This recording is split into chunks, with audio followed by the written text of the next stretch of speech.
Ladies and gentlemen, would you please rise for the playing of the Sibling Rivalry Baseball Podcast with your host, the 2023 IBWAA Podcast Host of the Year, Jana, and her big brother, Jeff. Time for some more Sibling Rivalry Baseball Podcast, found every week, Thursdays at drops at 1:10 Pacific Time. And this week, once again, it's just me. Not Jana's not here again. She'll be back next week. I'm sure you're very happy to hear that you don't just have to deal with me alone for another week of me just droning on, talking about the beautiful game of baseball. But I'm happy to do it. I love doing it, and got a lot to talk about today. We're going to throw in some Little League World Series information as well. Talk about the Little League World Series Classic and Yankees and Tigers in that game. Of course, we're going to talk Dodgers and Angels along the way. Remember, you can find us on Twitter at Sibling Rivalry BB without the A. Also on Facebook and Instagram at Sibling Rivalry BB with the A. And on our website, siblingrivalrybb.com. Let's get to it. Let's head to the ravine. It's time for Dodger baseball. Now, there's something that we talk about every year. At the beginning of the season, we talk about it's still early. And at some point, we wonder, when does it's early become it's late? We need to get on that. And this season has been, with the Dodgers anyway, they started off strong. Everybody figured they're just going to run away with it. And then through a bunch of injuries and just bad play, you know, the pitching has had some bad spots. The offense quit. There's bright spots along the way. But overall, it really got to a point. It's like, maybe this isn't their year. But we aren't looking at the fact that this is a long race. It's going to take all 162 games. They have to be played. And in the past, the Dodgers have played so well. Like last year, I think they won the West by 22 games. Nobody was even close.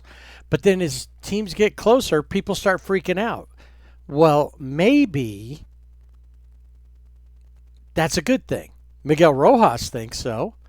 It may be playing for something all this time. Because think about, not only did they win by 22 games, then they had the week off before they played, but they've essentially played for about a month without anything to really play for. If there's a good pennant chase for the Dodgers with the Padres and the D-backs chasing after them, and they've got to stay there, and there's something to play for almost right to the end, and then they still get the bye in the first week, at least it'll be we played hard and we had something to play for. That can carry over instead of having a whole month of just cruise control. I think that they're kind of getting a clue here that's what they have to do. But they also got to get everybody off of the IL, get people back in. So some of that is starting to happen. We'll talk about some of the things that they need to do, who's still on the IL, who's coming off, if they didn't already. This week, we're only going to talk about the series in Milwaukee and St. Louis. They played 4 in Milwaukee before heading to St. Louis for 3. They split the Milwaukee series, won the series with the Cardinals. Mookie came back, first game back in Milwaukee, was looking pretty good. We'll talk about what happened there. Once again, Mookie did not stay in the Pfister Hotel, which is haunted, and he doesn't believe in stuff like that, or he does believe in ghosts and doesn't want to be haunted. He said that he had some weird experiences there. With Mookie back, does that mean things are better?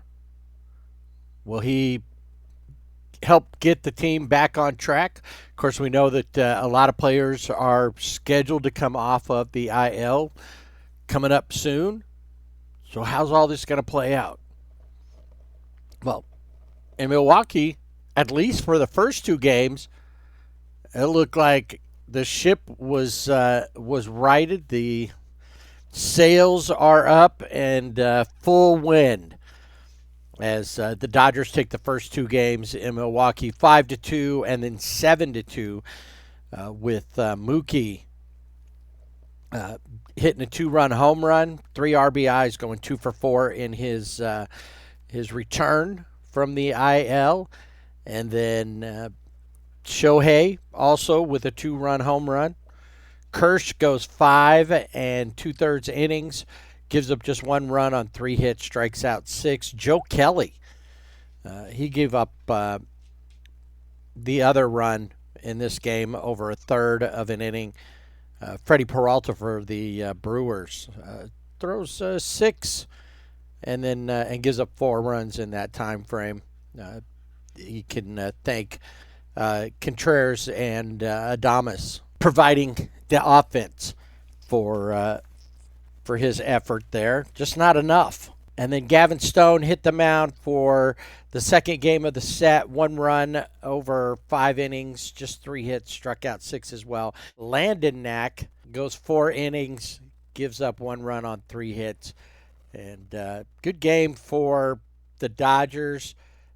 Offensively, 4 home runs. Shohei, Gavin Lux, Will Smith, and Andy Pages, all with home runs. Contreras had a home run in for the Brewers in that game. And, all of a sudden, hey, the Dodgers look like they're back to normal. Then Game 3 comes, Game 4. Well, Game 3, part of the problem is that still dealing with Walker Buehler and his ineffectiveness as a pitcher. Jana and I talked recently, and she thinks he has the yips. I'm not sure he's quite that bad, but it is something to consider that, what is it? Is it something that's mental? Physically, he seems okay, but I do think that there's something about the competitive edge, which I feel like a lot of players come back, they never lose the competitive edge. I'm wondering just how much of a competitor, he really is overall, because a lot of guys would come back from that and be competitive, maybe to their own detriment, but he doesn't even seem to be at that point. And he's trying to place the ball and be too fine instead of just getting out there and throwing. Just like when you were a kid, it didn't matter if you could hit certain spots. You just had to learn how to pitch, and that's what he's got to, that's what I thought he went away to do. But apparently not. So he gives up 4 runs on 3 hits over 3 and a third. Walks 4, only strikes out 3, gives up a home run. That would be to Jake Bauers, I believe, was who hit that home run for him. Mookie, 2 for 5. Freddie, 3 for 5. Kevin Kiermaier went 2 for 4. So the Dodgers scored 4 runs. I mean, they made it competitive, 5-4. They scored 3 in the first and then 1 in the 7th. Milwaukee just was able to score 1 more. And then Jack Flaherty on the hill, striking out 7, giving up 3 runs over 5 innings on 4 hits in Game 4 in a 6-4 loss. Gave up 2 home runs to William Contreras and Jackson Chourio. And then, of course, that means Contreras was in control of the offense for the Brewers all series long. In this game, Jack did okay. It was the bullpen. Daniel Hudson blew the save 2/3 of an inning, gives up 3 runs on 3 hits. And it didn't help either that they were 3 for 11 with runners in scoring position. Gavin Lux continues to be consistent, 2 for 3 with an RBI. So they pack up with their split, which really, when the big picture, the split with another division leader, not such a big deal. Milwaukee's a good team, and it looked like they looked better than they had. So they go to St. Louis. 3-game set there. They take 2 of the 3, 7-6 on the first day. Kevin Kiermaier gets his first home run in that game. Gavin Lux with a home run. Mookie with a home run. So Mookie's definitely showing that he's helping the Dodgers look a little more like themselves with Mookie in the lineup. Justin Robleski gets his first win, his first professional win. He goes for 5 innings, gives up 4 runs on 4 hits, 3 of those home runs. Mason Wynn, Goldschmidt, and Pedro Pajes, all with those homers. In that game, Michael Kopech gets his first save as a Dodger, and looking impressive. But he should be the closer all the time. I don't think they should be using Hudson, or if Trinan comes back, it should be Kopech. Game 2, Bobby Miller gives up 4 runs on 8 hits over 4 2/3, 2 home runs. Looks uneven. It doesn't sound, when you do the numbers, but when you watch him pitch, it just, something's not right there. Brent Honeywell Jr., the guy with the turtleneck I've been mentioning, he pitches in this game, but then he ends up being outrighted to Oklahoma City. That's to make room for some other guys to be added back to the roster. Biggest deal that they had was that the Dodgers, when they get people that are on a roll or great pitching, they tend to have an issue with it. And Andre Pallante, while he's not an ace by any means, was really on his stuff that day, and he pitched the Dodgers well, went for 7 innings, just gave up 4 hits that produced 2 runs. Shohei had a walk, stolen base, and a home run. Freddie drove Shohei in after his walk and stolen base, and that would be the 2 runs. And to wrap everything up, Kirsch on the hill for the Sunday game, 6 innings pitched, gave up no runs over and on 4 hits, just struck out 2, but doesn't matter. Didn't give up any runs. Daniel Hudson gives up a run, the only run that the Cardinals get. Michael Kopech with another save. Sonny Gray on the hill for that one with the Cardinals. He gives up 7 hits and 2 runs over 5 innings. Shohei with another home run. Gavin Lux 3 for 5, and Miguel Rojas 3 for 4 with an RBI. So I think I'm with Miggy there. More competition later into the season can very well help them. I mean, we'll see if that makes any difference, but we won't know till October. But playing more meaningful games on the way to October, even if they have the as I said earlier, even if they have the bye week or that first round bye, what was the difference? Or could that make the difference? So the Dodgers start on a stretch of American League teams. A lot of interleague. They've got the Mariners coming up. They got Tampa Bay Rays. They got the Orioles, Cleveland, the Guardians, the Dians are going to be in town as well. I'm going to hit one of the games with Cleveland, and also grabbing. I also went to one of the games because the Mariners were earlier this week, and went to one of the games there. We'll talk about that next week with Jana coming back. So now the thing is that the Dodgers are going to be looking at is coming back from who's coming back off the IL. who can they expect? What can they expect?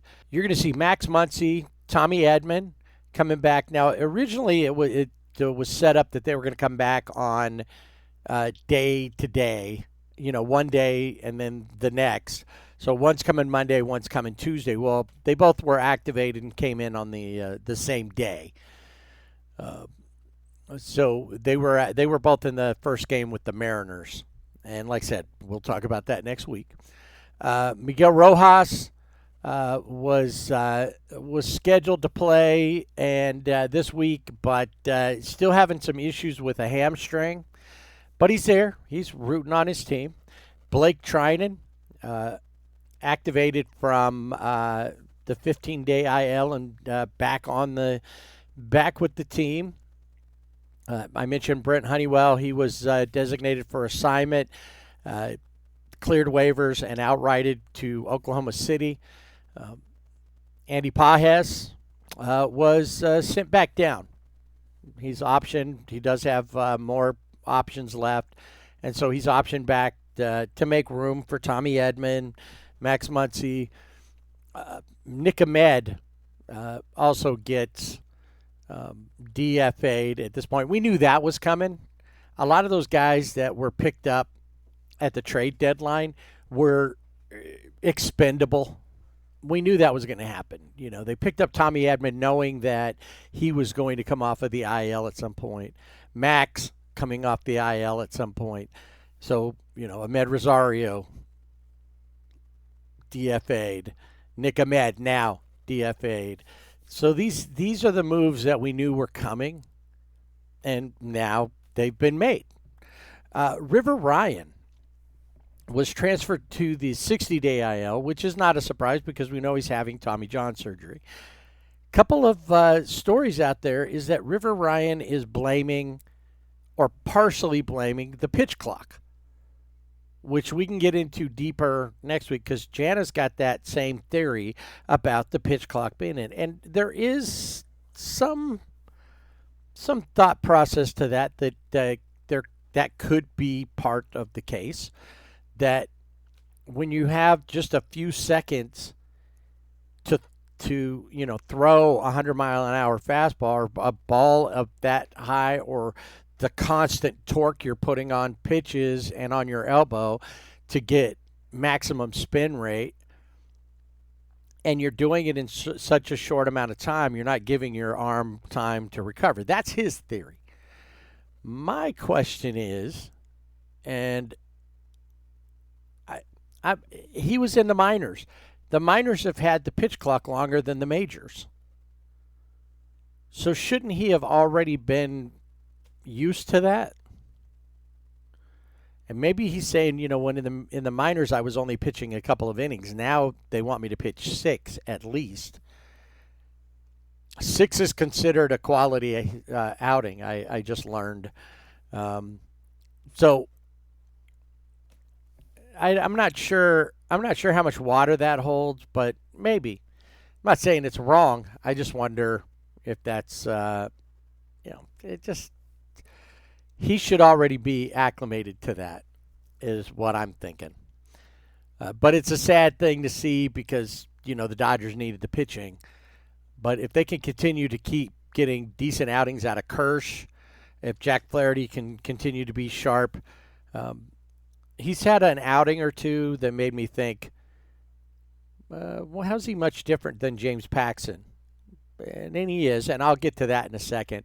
Let me finish up looking at the Dodgers IL. Austin Barnes is on the 10-day IL with a left big toe, or somewhere I wrote it's like the great toe. It's not just a big toe, it's the great toe. And they called up Hunter Fiducia from AAA to fill in until Cuz is back with the team. It happened third inning of the final game versus the Cardinals. Anyway, we know Shohei has been throwing, and he's working on his rehab pitching wise to come back. Otherwise, he is just ready to break a couple more records.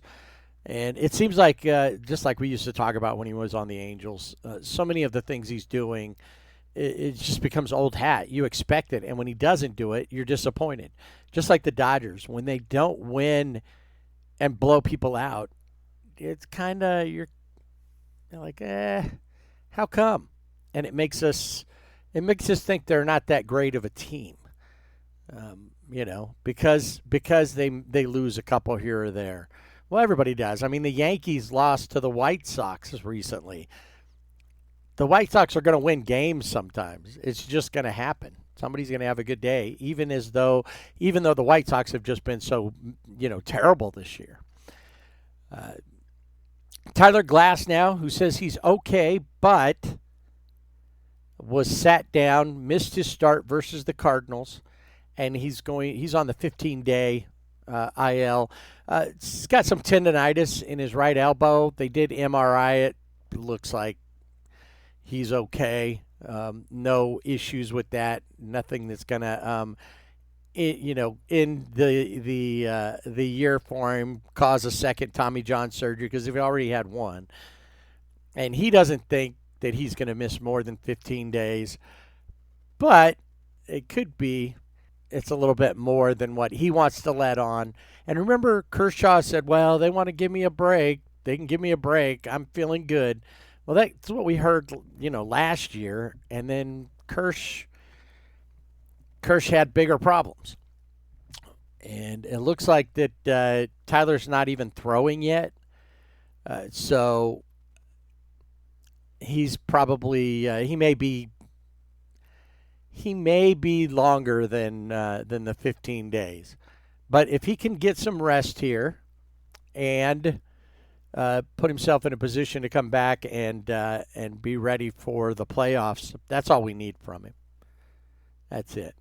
Initially we thought Brusar Gratterall was going to probably be out for the rest of the year. It looks like he may be back sometime in middle to late September, depending on how that strain, his hamstring strain, heals up.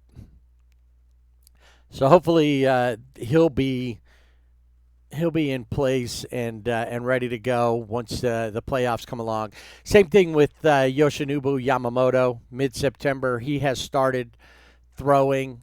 He's thrown a couple of simulated games, and per Dave Roberts, mid-September is a fair estimate for his return, just depending on how his rehab starts goes.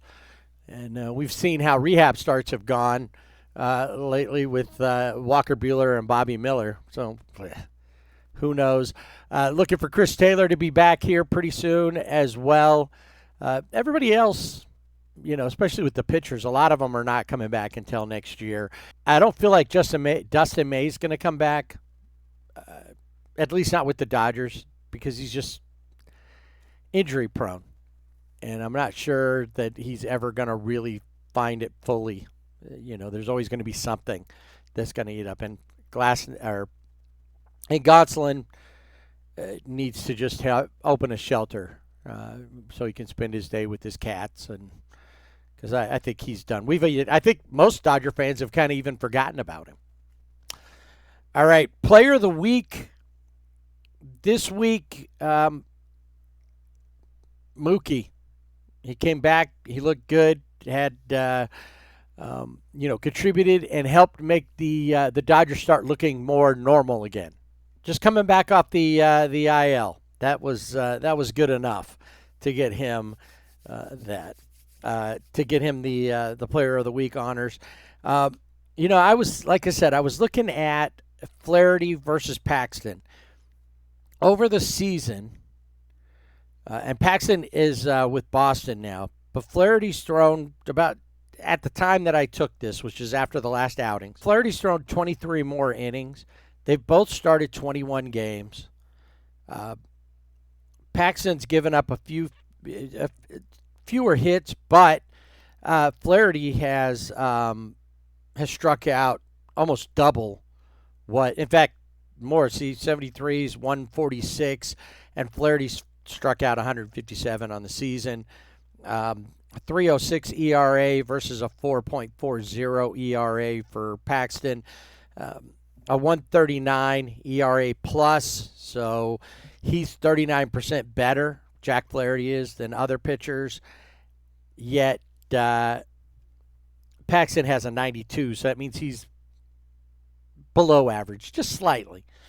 So, yeah, Jack Flaherty's definitely been a better pickup in letting Paxton go. Although I think they should have held on to Paxton, knowing what we're knowing now, to avoid, now your Roboleski has filled in ably, but we don't know if Walker Buehler's really that good. Paxton was at least consistent. Buehler's been consistently below average since he's come back.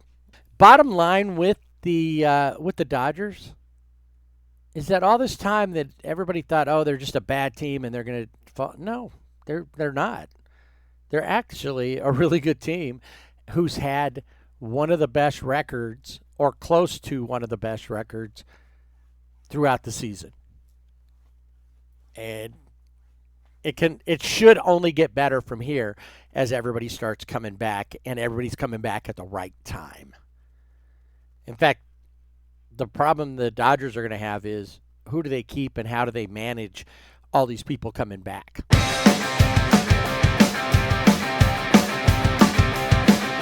Silver linings time as we talk Angels. We're going to talk Little League World Series coming up in just in around baseball, along with some interesting information out of Pittsburgh. We'll talk about that and a lot more when we get to around baseball. But right now, let's take a quick look at the Angels week. Remember last week we talked about that the Angels there was a question, or there was a trend. The Angels were playing great against teams over 500, teams that were in the playoff hunt, and not so great against teams that are out of it or below 500. And they started off the week proving that theory. They get swept by the Blue Jays. And the Blue Jays have a rookie, Will Wagner, who just tore up Angel pitching. He's 3 for 4 for one game, 2 for 4 in another game. And, of course, Vladdy Jr. has been on fire this season. And he had a couple home runs in the series. And they just, every game, it was 4-2 in the first one. Not bad. Davis Daniel getting his sixth start. Gives up 4 runs on 8 hits over 5 innings. Just, luckily for the Angels, the bullpen, Hans Kraus, who we got to bring up here in a little bit, Matt Moore and Mike Baumann, all blanked the Blue Jays the rest of the game. Mickey Moniak and Joe Adell both with home runs in that, but they were, the 1 through 7 in the order, all hitless. And O'Hoppe left with a sore knee in that game, would set out the next game and finally make his way back. So luckily not anything that put him on the IL. Matt Thaiss had a pretty decent game in Game 3 with a home run. But overall, it was just not a good series for them. They had 3 hits total in that Game 3. 0 for 7 with runners in scoring position. 0 for 6 in the middle game. In that middle game, Willie Calhoun, who would be DFA'd, had a home run. And Zetto continues to hit pretty well and apparently is getting ready to break some records for Angels shortstops. And we'll talk about that probably next week when we go over this week's games. So we'll talk about that then. Atlanta comes to town. So here's where we could bear out. Are they playing down with teams that are out of it and then pick it up for better teams, well, this was where we were going to see, because they already showed they played. They didn't play Toronto tough and got wiped out because of it. The Braves are above 500. They are in playoff contention. So what will the Angels do? Game 1, we'll call this the spotlight game. They win. They're competitive. The Angels scored early. The Braves tied it up. And then the Angels were able to grab one more run to win it 3-2. They could thank Logan O'Hoppe for breaking his slump. He was 0 for 29, and then he hit a 2-run home run. And that helped put the Angels out front. And then Moniak's double scores Nolan Shanuel. And that's where the third one came in. As I mentioned before, Willie Calhoun DFA'd along with Luis Guillorme. Both of them gone so that they can make room for some minor leaguers. One guy making his debut, 25-year-old Nico Cavadas, who had come over with the trade from the Red Sox. And then also Jack Lopez, who came over. Now, Jack Lopez has been around for years in the minor leagues. It did come up one time before with the Red Sox, is now called up for his second time. And they kept showing him. A lot of times I'm doing a couple things at once. So on my phone, I'll have a game on. So if I've got one game on the TV, I'll check and, like the Dodgers on the TV, the Angels on the phone, or vice versa. And I don't think that we were at home. We were out. And I'm looking, they kept showing this picture of this guy who's got a dark beard, but he's got blonde, curly hair, and a lot of it coming out. That's Jack Lopez. He's a second baseman, and, they need help there. He's older in baseball terms. I think he's like 30, 31. But he's got that hair. He kind of looks like he could be a soap opera star, or he could be a teen idol singer, boy band kind of guy. Anyway, he came out as well as Nico Cavadas, and another guy who made his debut with the Angels that night, Brock Burke, who was picked up off of waivers from the Rangers. It's funny because his debut in the major leagues was with the Rangers versus the Angels as a starter, and the Angels lit him up. Kenny Rosenberg goes back to AAA to make that move. Really, if you want to look at something, because the rest of the series is downhill from there. So they don't end up winning the series, breaking the streak of 5 straight series of beating over 500 or teams with over a 500 record. They get the daylights beat out of them in the next game. Marcell Ozuna would be the MVP of this series. He was all over the place all series long. Anthony Rendon, hit by a pitch, has a contusion on his elbow. A lot of people thought, he's going to go on the IL. He does not. He doesn't play the rest of the series, but does come back in a series this week.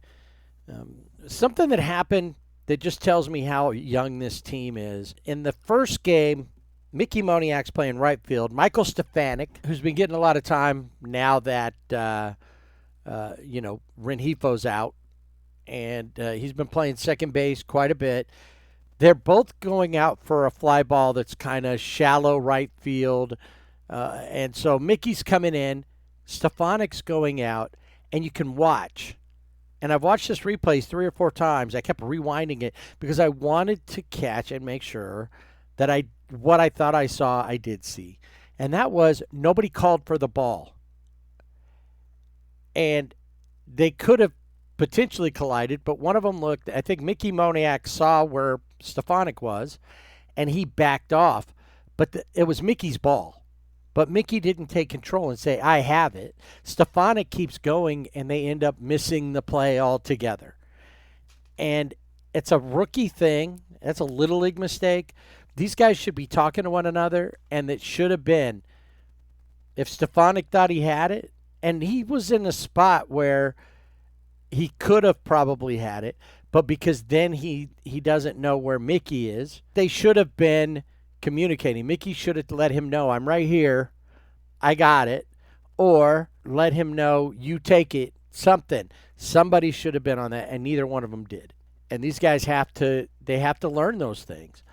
Because that was an out. That should have been an out. Not a hit is what it was probably scored at. In game 2, they had to go after, they had to take on Chris Sale, and Chris Sale's just been great for the Braves. They lose that one 11-3. They lose game 3, 3-1. Although Kochanowicz, who we talked about last week having a good game, goes for 6 innings, only gives up 2 runs on 7 hits. And Charlie Morton actually pitched a lot better.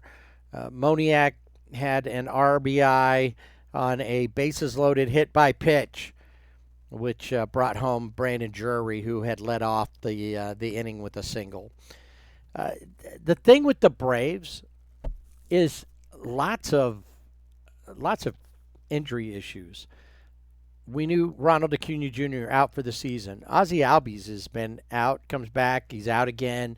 I'm not sure of his status. Marcell Ozuna has been carrying that load. Matt Olson. And when you think last year at the All-Star game, the infield was all Braves. Every position. Olson at first, Albies at second, Arcia at short, and then Austin Riley. And then Acuna was in the outfield.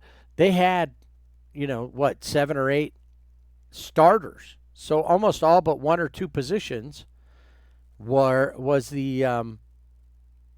Braves in last year's All-Star game. This year, no. Matt Olson's batting 220-something. Austin Riley's been on and off, but Austin Riley gets hit by a pitch and is now out on the IL. So another loss for the Braves.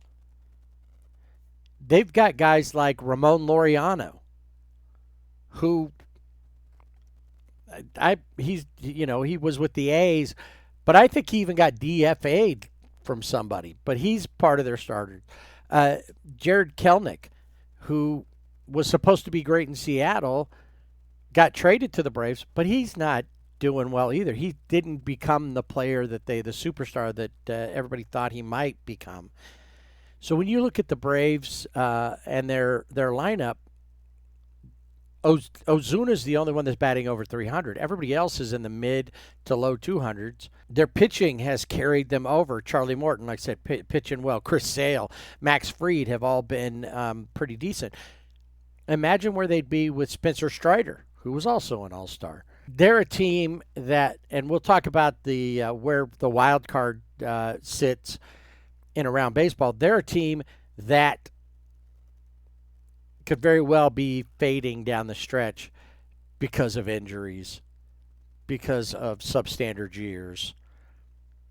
The Angels can at least look going forward here that they're building, they're learning, and that's what Ron Washington says every time they talk to, anytime he talks to people. He was on MLB Network radio recently, and he just says, hey, everything we're doing is teaching these guys.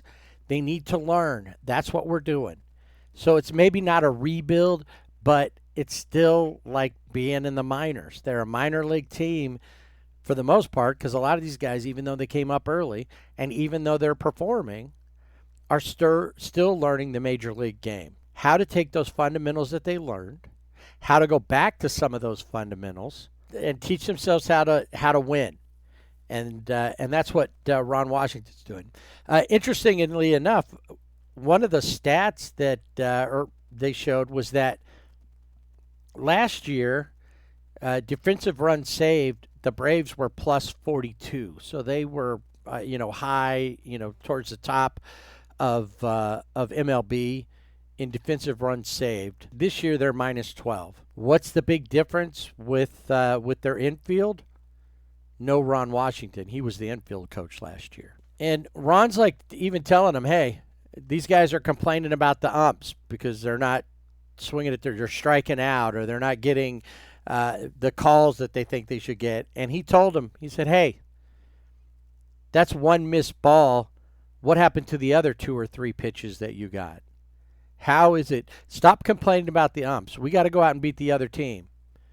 Yeah, sometimes we got to beat the umps too, but you've got to learn how to adjust.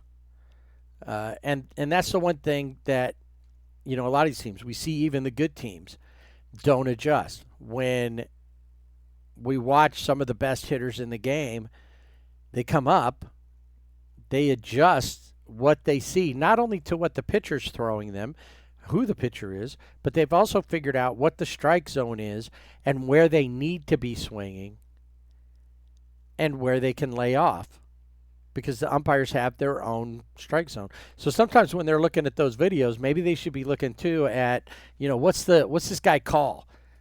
The guy behind the plate today, what's his normal, strike zone look like?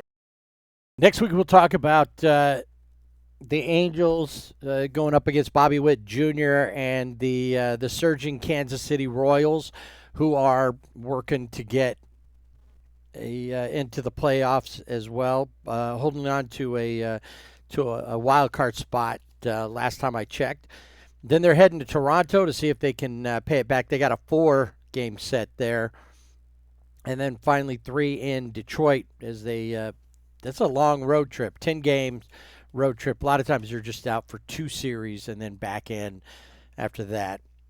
Some different. We got a surprise we'll talk about next week. The Angels have made some moves as well, just like we talked about Willie Calhoun and Luis Guillorme, both designated for assignment. Turns out Willie Calhoun, nobody picked him up, so he was outrighted to Salt Lake. Guillorme just completely released. He's a free agent out there. Jose Cisnero, who came off of the IL, pitched once, not good. He was designated for assignment. Hans Kraus, who has been one of the best relievers, ends up being sent back down to Salt Lake because he has options available to go down. And I don't remember ever looking it up, but you get so many options, and once you're out of options, they can't. That's why, one reason Joe Adell, who may have very well been in a spot to be sent down at the beginning of the season, couldn't be sent down because he's out of options. If they wanted to send him down, they got to put him on waivers, and then he could be claimed or become a free agent. And so, that's why they didn't want to do that. They want to give him up for nothing. But he was, Cisnero was released. Victor Maderos picked up from the High A Tri-City Dust Devils. Apparently, I'm not real sure what's going on. They're trying to give him a chance here, but he was demoted from Double A at one point, and I don't know, it just seemed kind of weird that you would go get him after you had just demoted him. But, they got a reason for it. It may not be a good reason, but sometimes, hey, let's give him a shot. Let's see if he's somebody we still want to keep around. At this point, you can do that because the Angels are they're out of it. Okay, not officially, but we know they're not going to make a run, all of a sudden get hot and make up 14 games on that they need to get ahead of the Astros, and however many they're behind in the wild card standings. They're not going to get hot to get the 14.5 back with the Astros, or the 16 that they're out of the wild card. We just know they're not going to do that. And the Oakland A's play as on and off as they do. They're tied, so there's not a lot of chance that's going to happen. So you can start looking. One last thing before we head to Around Baseball. We just got word that Perry Manassian has been extended for another 2 years by the Angels. Artie says, hey, we like what we're seeing. He's building the foundation for a bright future of Angels baseball. All right, maybe he has done some good things, but we need you to get out of the way, Artie, for him to continue, because we don't really know what he can do because you're always in the way. So get out of the way, let him do what he does, and let's see if he really can build a team.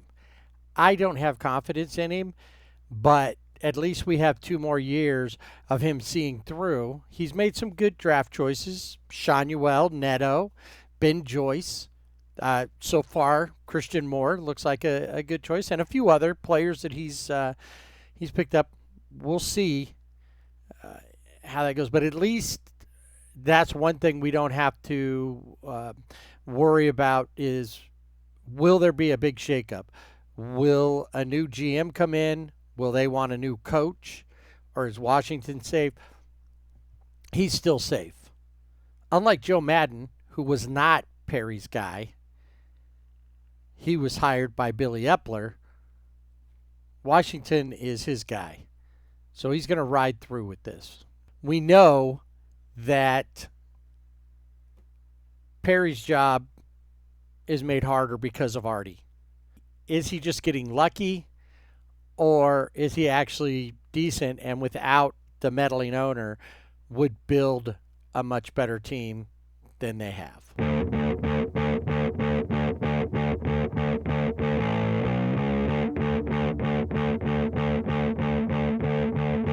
Time to hop in the bullpen cart and take a ride around baseball. And as usual, we start off with the MLB Players of the Week, starting in the AL. Bowden Francis, pitcher for the Blue Jays, went 2-0 with 15 strikeouts, gave up 4 hits, no walks, only 1 run over 14 innings on his way to winning the Player of the Week award in the American League. And then in the National League, Trey Turner takes the honors. 10 for 21 and a 476 average, 1262 OPS. He hit 1 home run, had 3 doubles and 4 RBIs to round out his week and become the NL Player of the Week. Interesting things in Yankeetown. Now, one thing we know, Aaron Judge has been on fire, hitting like he did 2 seasons ago. He's on pace for 60 home runs. Can he get there again? Can he go beyond that? We'll see. He's only got, just a month and a half, a month and a week left. Not even a month and a half, a month and a week left before the end of the season. So he can go on a tear.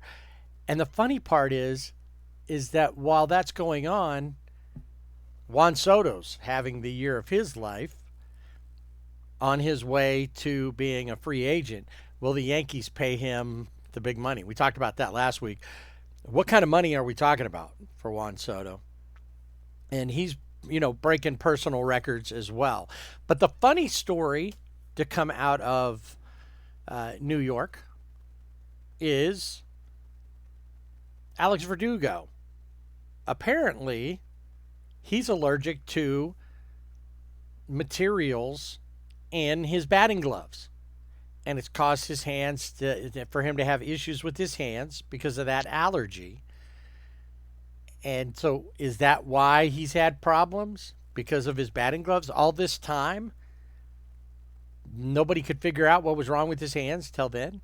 And the other thing is that he might be allergic to some of the metal materials that's in the ink that's in his tattoos. I'm sorry, you can't make this stuff up. So he doesn't have a gluten allergy, or he's not allergic to to nuts or something, as far as we know. But he is allergic to whatever chemicals are in his batting gloves, and potentially the ink in his tattoos. So the question is, does he become a Hall of Famer once he changes out those batting gloves to hypoallergenic batting gloves? And does he get tattoos removed? What happens now? What does he do? Is there a way to fix that? I don't know. All right. We'll talk more about the Yankees in just a few minutes. But let's go to Pittsburgh real quick before we go to Williamsport. A lot of talk about. In fact, before we go to Pittsburgh, let's take a look at the standings as of the weekend. All right. As of Sunday, the 18th, the division leaders were Baltimore, and in the East, the Yankees and the Orioles going back and forth has been, day to day. They're both right there. They're either tied or one's on top, and then one will lose a couple of games, the other one will win a couple of games, and they'll get even. Cleveland, who's lost, they've been having some issues lately. They're still leading the Central, but if the Twins could have beat up on the Padres, and they could have gained some ground. Kansas City's trying to also gain ground on the Guardians, and both of those teams are kind of holding spots for the wild card. Once you figure out what's going on between the Orioles and the Yankees, one of them will win the East, the other one will be a wild card. And then, of course, the Asterisks are running things in the West, and the Mariners aren't really giving them any kind of a run right now. They're having their problems. For a team that looks so good, for some of the moves they made, still not hitting very well. Pitching's been pretty decent, but and we'll talk more about the Mariners next week because they're playing the Dodgers, and the return of Justin Turner for the first time back to L.A. since he left and went to Boston and then Toronto. So he finally came back home. And then in the West, you've got the Phillies still with a hold on the East. The Dodgers and the Brewers are your division leaders. And then the Dregs, the Padres, have a pretty firm hold on the first wild card, followed by the D-backs. And then the Braves are 2 games up on the Mets. So depending on what happens with the Braves, can they they're going to have to play Philadelphia, or they did earlier this week. Can they hold on there? Can they beat the Phillies? The Mets, can they they're going to be playing San Diego. Can they find their way into the wild card mix? And really, the Mets, the Giants are just about 4 games out. I don't really feel like the Giants are playing 500 balls, so I don't really feel like they're going to. They kind of step forward, 2 steps back a lot of times. The Cardinals seem to be, right on that edge as well. And I think after that, you're not going to see any of them, getting any further. So really the Mets and the Braves are going to be battling it out. I don't see the Giants really making a move on that over the last 5-6 weeks here of the season. One thing that we did see, the Chicago White Sox have now been completely eliminated from playoff contention, not just from their division, but also in the wild card. They are completely out of it. So what are you going to do? They're done. So it's too bad for the White Sox, but they have stuff to grow on, I guess. We'll see what happens when they come back next year. And can they break the record? 135 losses, at least 121 for the modern day record of losses. Beat the 1962 Mets. All right. Anyway, they're out of it. And I would say that the next 2 teams you can expect to be eliminated will both be National League teams, in the Marlins and the Rockies.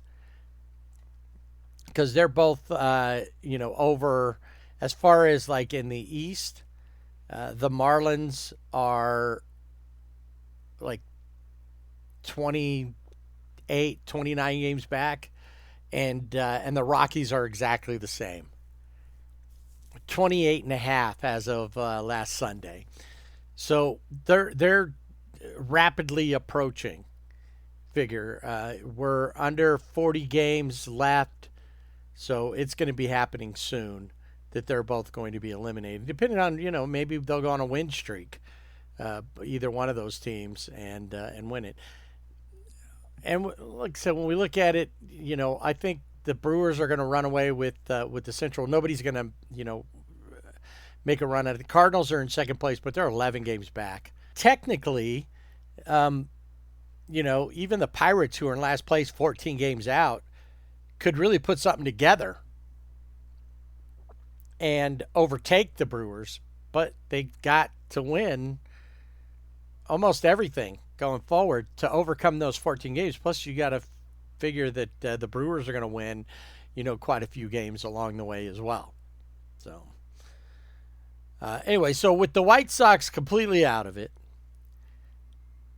now the odds are coming out. Who's got the best odds to win the World Series? To win the World Series. A lot of teams are at the point that they're not going to even make the playoffs. And the Pittsburgh Pirates are one of those teams that, less than 1% chance that they're going to pull off some kind of comeback and find themselves on the road to the World Series. Which brings up questions, just like we were talking with the Angels. They're at a point where they can start figuring out what they're going to do next year. Auditions for players in the minors that they think might have what they need or on the right track to be major leaguers. Major leaguers who might need to be let go or sent back down or something. And also in this time frame, if you're playing for nothing, do you want to take the chance that one of your players can get hurt, especially a pitcher like Paul Skenes? So a lot of questions, and a lot of people are going, it's time to shut him down for the season.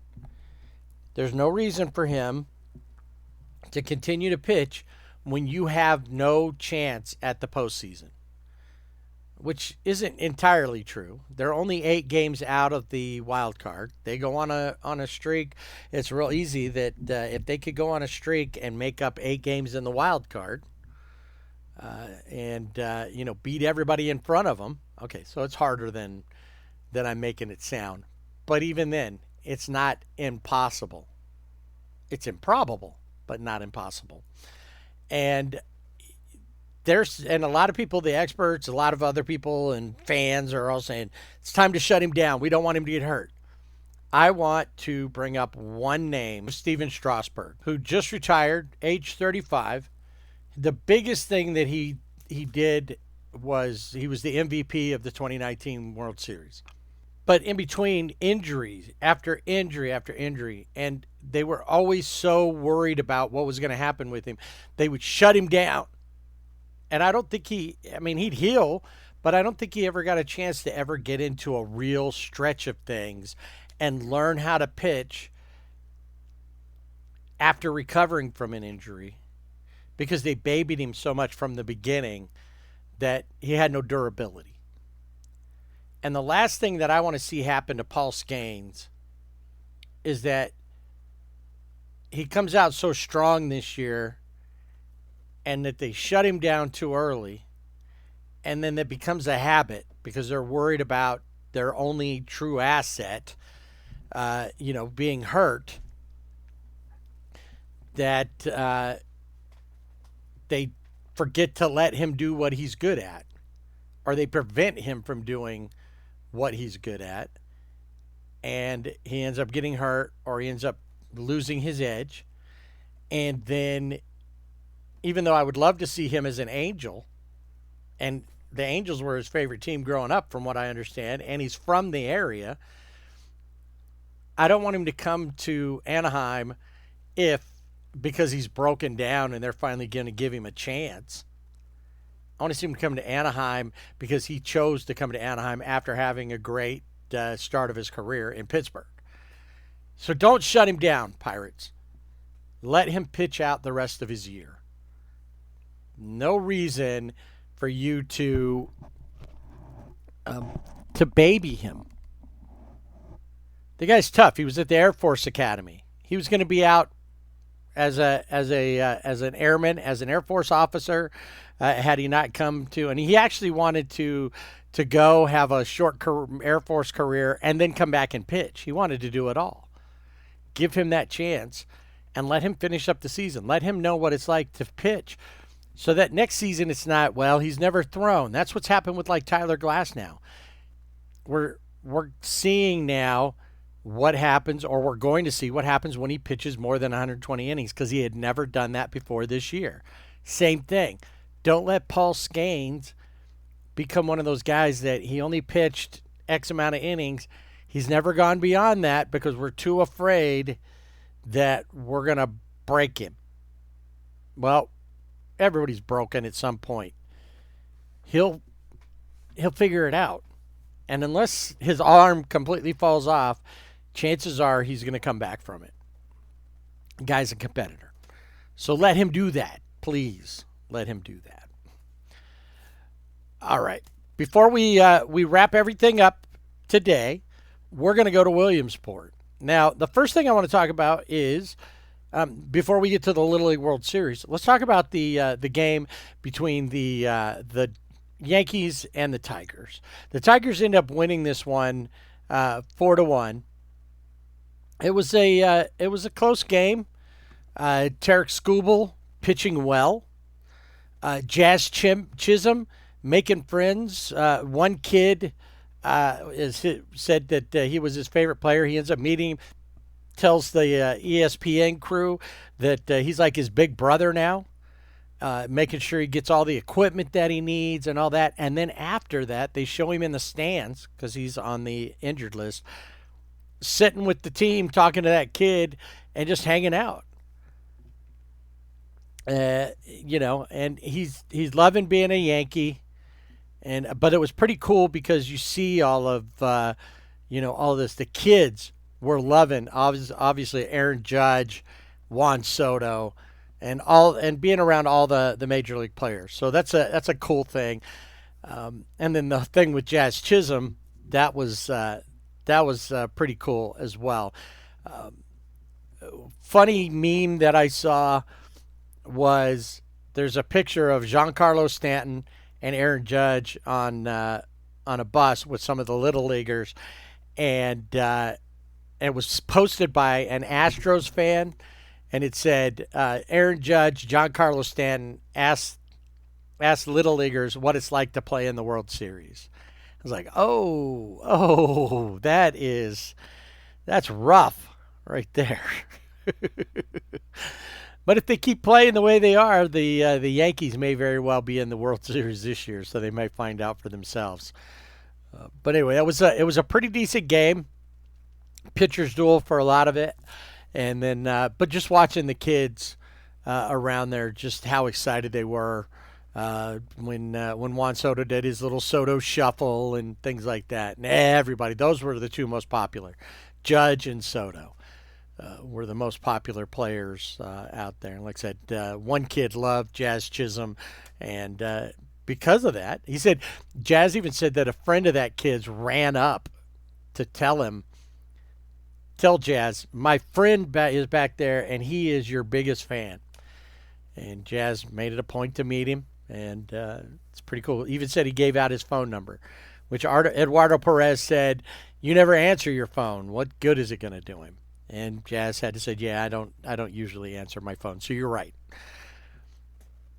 Anyway, a lot of good games. I haven't got to sit and watch, a bunch of games, like a full game here and a full game there.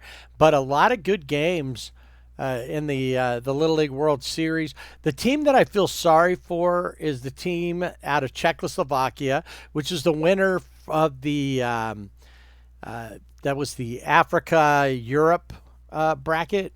The Europe-Africa is the official name. and they were playing the Caribbean, which is a team out of the Aruba, and the while they made it a little better game, they lose it 8-3. The one thing that I liked about the Czechoslovakian team is they're fundamentally, it's little league kids learning how to play. When the ball comes out to them, they're catching with two hands. Outfielders like down on one knee as they were taught to get the ball, on a ground ball out to the outfield, so that that knee is to help block it. You got your glove down and the knee so it doesn't get past you. Fundamentally speaking, they were one of the best looking teams out there. A couple things where kids learned, where a fly ball came, should have been an easy out, but because the kid tried to just one-hand it and he had his glove a little in the wrong position, ball bounced out. It didn't hurt.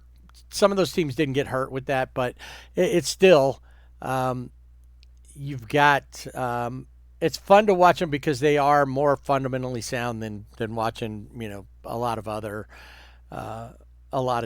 teams, play the pros or different levels. But the Czechoslovakian team, I felt like really deserved to go farther. Right now, we're getting towards the end of it. This weekend will be the championship game where the international bracket will meet up with the U.S. bracket. And it looks like the team out of the Southwest, which is from Bourne, Texas, and the Bourne Little League team, they are awaiting the winner of the lower bracket for the championship game. They beat the Mountain team, the team out of the Mountain Division, whereas and the Mountain's got to play Southeast because it is double elimination. So the Southeast team will play the team out of the Mountain region. So that's Henderson, Nevada's Paseo Verde Little League. And then the Southeast team is the team out of Florida, Lake Mary, who's a team that I actually thought had a good chance to make it to the championship game. We'll see if they can make it there. They just have one more game until two more games. They've got to make it. They got to beat the Henderson, Nevada team so that they can take on. So the Southeast would take on the Southwest if they win there. And then out of the international side, the Mexico team, which lost out of the gate pretty badly to Canada, or not to Canada, but to trying to remember who they lost to. Because I saw some of that game, they got beat up pretty. The Latin American team, they got beat up pretty bad by the Latin American team, which is from Venezuela. They are going to they end up coming back and playing Cuba, beating Cuba, and then having to play Latin America again, and the Latin American team beats them once again. So Venezuela is playing Japan. Japan went up against the Chinese Taipei team, that's the Asia Pacific bracket, and loses. So now they have to play Venezuela, the Latin American team, and whoever wins that will take on the Chinese Taipei team for the championship. And then, of course, it'll come down to the final game will be between. So either way, Asia, unless Latin America gets past Japan. So if Latin America goes, then it'll be either Latin America, Venezuela, or the Chinese Taipei team. If Japan goes, then it will be an Asian team, a team from from Asia that's going to end up in the championship game. And then it'll either be a Southeast team or the Southwest team or the Mountain. See, I keep forgetting about the Mountain. I think Southeast is probably going to take out the Mountain team. The Southwest has already beaten Southeast once. So we'll see. And actually the Southwest beat the Mountain team too. So either whoever comes out of that game facing the Southwest again, see if they can take what they learned there and move forward. And then the two teams that are left out of the Final Four will play a consolation game. And then right before, that'll be earlier, and then the championship game. And that, of course, will be on, I believe, ESPN, or it may be on ABC. I haven't looked to see what where you can watch that one. But it's definitely worth watching. And the games that I've seen have been exciting. The kids are excited. So, yeah, tune in and check out some Little League Baseball from Williamsport and see some kids' dreams coming true right there on your screen.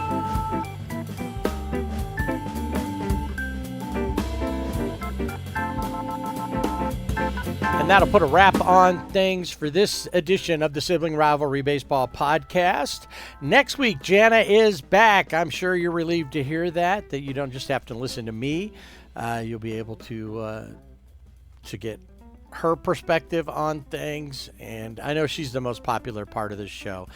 So we will welcome her back next week, talk Angels, Dodgers, especially the Dodgers with her. And we'll know who won the Little League World Series, so we'll bring that information to you as well. Remember, you can find us on our social media, Twitter at Sibling Rivalry BB without the A, Facebook and Instagram, Sibling Rivalry BB with the A, and on our website, siblingrivalrybb.com. Get out, see some live baseball. I have this week. I've already seen the Mariners and the Dodgers play. In a couple weeks, I'm going to go see the Guardians and the Dodgers play. And I might go see some single A baseball here in between. So don't miss out on some live baseball, whether you're watching on TV or you can go in person.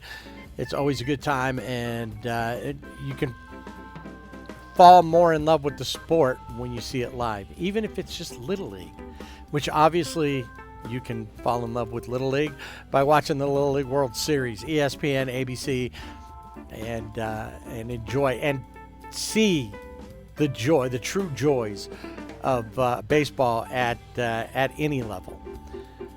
So till next week, when Jana returns, I am Jeff. This is the Sibling Rivalry Baseball Podcast. And don't forget to swing away.